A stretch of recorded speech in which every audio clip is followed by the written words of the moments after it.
Dr. Marcelo Pedreira na janela da Paulista. Dr. Marcelo, nós prometemos aqui que a gente ia falar daquele tal xixi de noite, que a criança faz xixi na cama e tal. Isso chama enurese noturna, não é? Isso. Por que acontece isso? Por que umas crianças fazem e outras não? Então, primeiro a gente precisa definir exatamente a criança que tem essa perda anormal de urina ou não, né? O que a gente sabe, Isabel, é que o controle de urina, principalmente à noite, né? Uma criança começa por volta dos 2 aninhos, quer dizer, por volta dos 2 anos, metade das crianças já conseguem controlar o xixi à noite, quer dizer, já podem até acordar de fralda seca, né?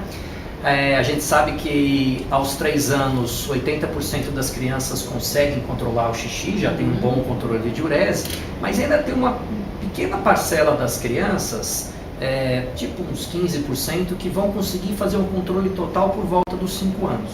Então, fique bem claro que às vezes a criança pode ter 4 anos e pouco, né?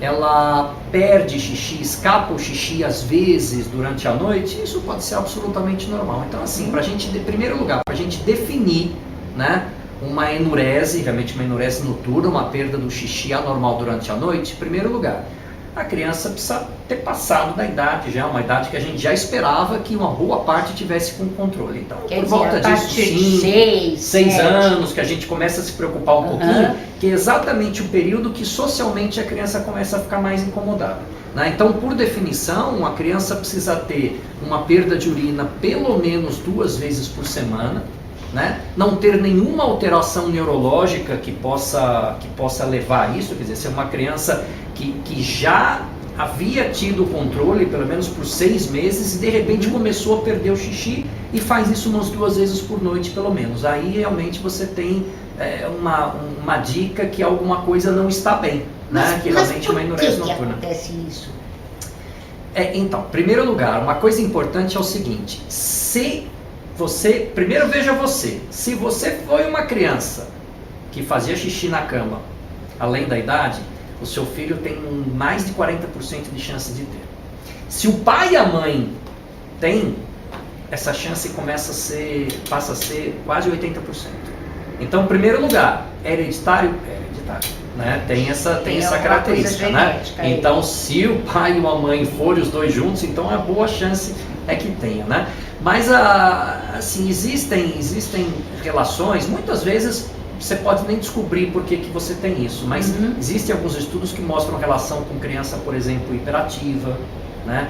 Criança que tem obstrução das vias aéreas superiores, então aquela criança que tem uma adenoide aumentada, uma amígdala aumentada, né? Ela pode ter realmente uma relação com enurese. Então as crianças que têm esse problema, a gente sabe que podem ter maior chance de perda de xixi à noite do que as outras. Uma coisa importante são crianças constipadas, prisão de ventre. Então, você sabe que muitas vezes a criança tem prisão de ventre.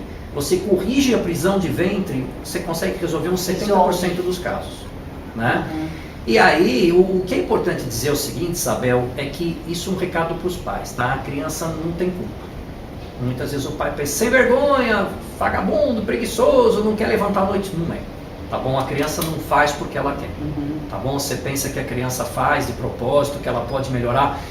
Não é bem assim. Então, ela não tem controle. Não tem controle. É uma coisa que acontece. Eu tenho certeza que nenhuma criança vai querer fazer de vontade xixi na cama e acordar com a cuequinha ou a calcinha toda molhada, né? Então não quer. Então, o que é super importante é a gente procurar entender o que tem por trás disso, conversar com o pediatra e saber, quando você for tratar a criança, de acordo com as orientações do seu pediatra, ou eventualmente até de um urologista que o pediatra possa ter indicado para essa família, né?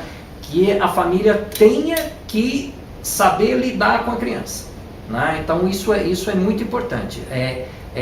Saber, lembrar sempre que a criança não tem culpa daquilo e tentar envolver a criança na melhor forma de tratar e principalmente tratar a criança bem, motivando-a para que faça o tratamento. Mas agora, tem tratamento então? Tem tratamento. O tratamento muitas vezes passa por uma terapia comportamental, né? Você vai ver eventualmente o que pode estar acontecendo com essa criança, o que tem por trás.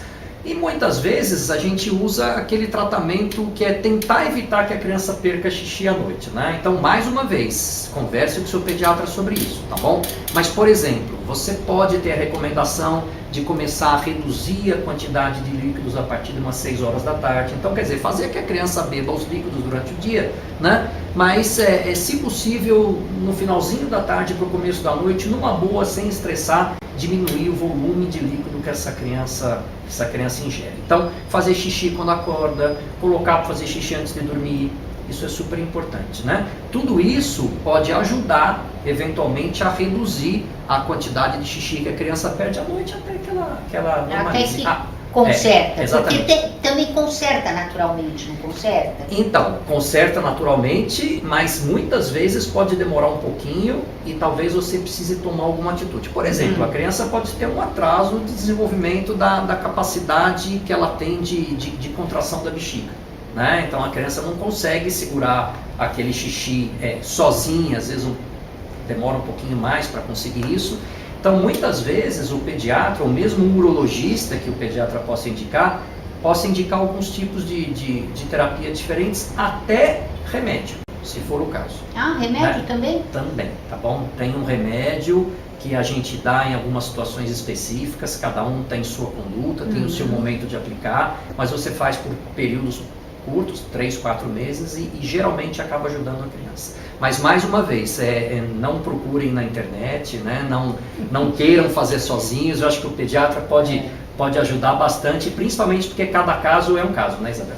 E principalmente o que você falou no começo, não fica brigando com a criança porque ela não tem culpa. Pior ainda, né? A criança se sente mal, a autoestima da criança vai pro buraco, a criança acha que ela é culpada, e aí o que poderia ser uma coisa mais fácil pode ser uma coisa bem mais demorada. A gente conversa muito isso com as famílias no consultório. Ok, doutor, Tá muito bom? obrigada.